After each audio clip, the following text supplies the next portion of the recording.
Welcome into the Raymond Monica Show. This is week 11, and joining us first on the show is Coach Steve Camonsis. He's the wide receiver coach and the director of football operations for Clarion football.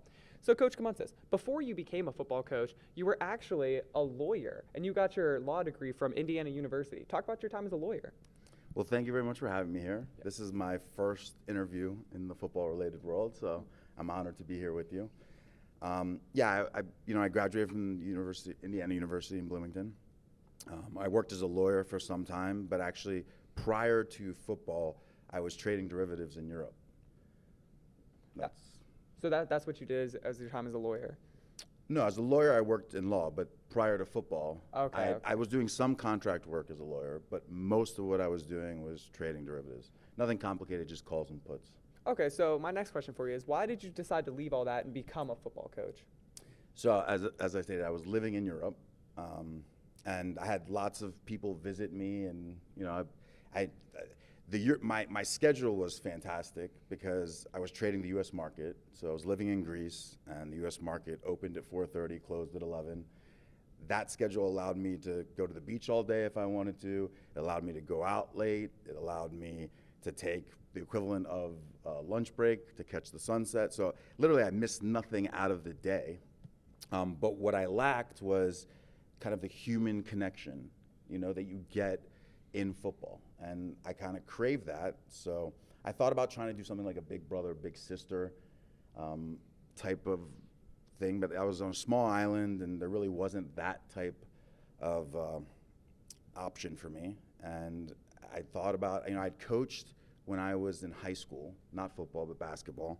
I enjoyed that. I enjoyed helping young people and developing them.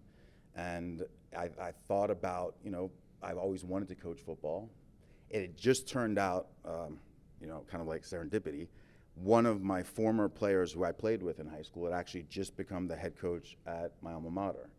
And I reached out to some players that I knew, and they told me that he was there, and I kind of reached out with him. And before I knew it, I was diving head first. I was coaching 3 different levels. I coached the middle school team. I was, the JV offensive coordinator, and I was the wide receivers coach at the high school, at the varsity level.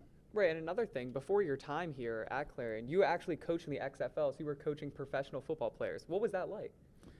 It was very different. The interesting part of it, the guys were very much like any other football player. They craved to get better. They were very personal. They had aspirations of going back to the NFL. Several had played in the NFL. Others were just looking for a way to get back into the NFL.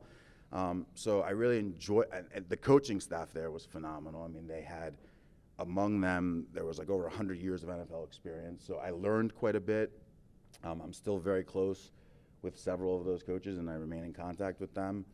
And I really enjoyed my time with the Defenders. It was unfortunate what happened with COVID. I really thought that league had a chance. But it's going to be resurrected now, and we'll get to see what happens. I believe this coming winter, spring, they're going to start back up again.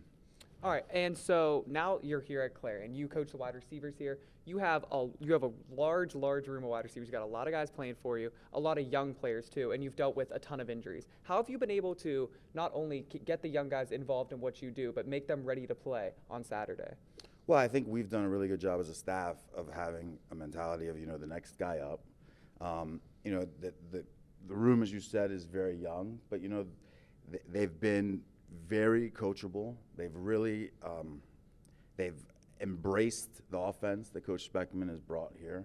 It employs both run and pass opportunities for wide receivers.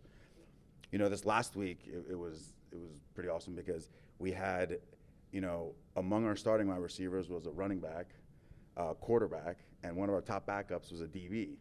But all those guys, the DB had been in the wide receivers room prior. He did a great job, coming in, getting the extra work, making sure he understood what the plays were and how, what the vernacular and our calls were. And they did as good a job as you could possibly do given the circumstance. And that's the sort of environment that's here. It's collaborative. They enjoy playing with each other, and they enjoy the challenge that presents every week. Awesome. And my last question here for you. Yep. What's it like having so much swag, knowing that you have the best bike in town? Well, when I was coming up here, I thought, I knew it was a small town, and I figured there'd be a good opportunity to maybe get a little exercise, but I didn't want to go so far with the exercise, so I got an electric bike, and it's been great. I mean, the weather has really complied with that plan. It's been, everyone talks about how it can get a little bit chillier, but I don't know. It's been balmy as all heck. So I've loved it. It's been great. Coach Monica got on the bike one time. Okay. Yeah, there he's been around. He liked it too, I think. Well, thank you so much, Coach Camonsis. Thank you for your time. I appreciate it. Thank you. And on to Coach Raymond Monica. Welcome in, Coach Monica. This is episode 11. And let's get started with your game against Westchester next week. So it's senior day. Big game coming up, and you actually had a couple seniors come back to play for you this year, including guys like Jordan Villafane, Jared Esposito, and Drew Blond. So even though this is only your first year coaching, what has that impact of those veteran guys coming back meant for this team? Well, anytime you got guys that are older, they're more mature, they've been in games before, so it's probably more than anything has been an experience. Esposito, because of Division II rules, he had to sit out a semester. He wasn't with us in the spring. But, the thing about it, he's had a tremendous year. I really believe he had a tremendous year this year. 3 for 3 against Mercyhurst, and then kicking the winning field goal. And I know that's a memory that he'll have for his lifetime.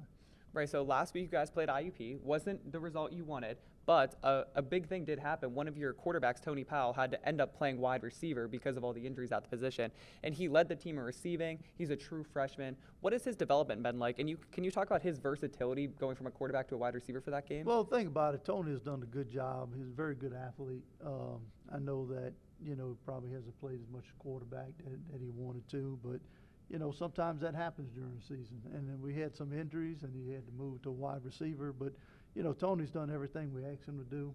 He's on punt return, kickoff return. But, I think you will see him develop as a player throughout his career here. And I'm looking forward to see how he does this spring.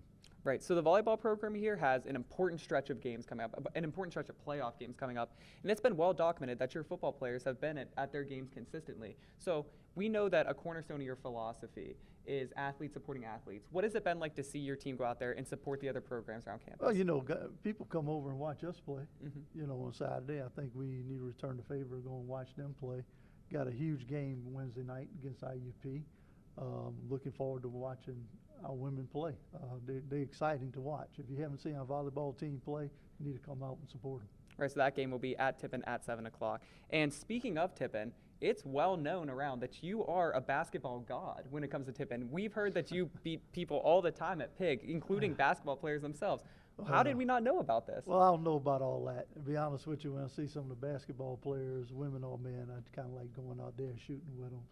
Really to find out about them, talk to them a little bit, and get to know all student athletes on campus.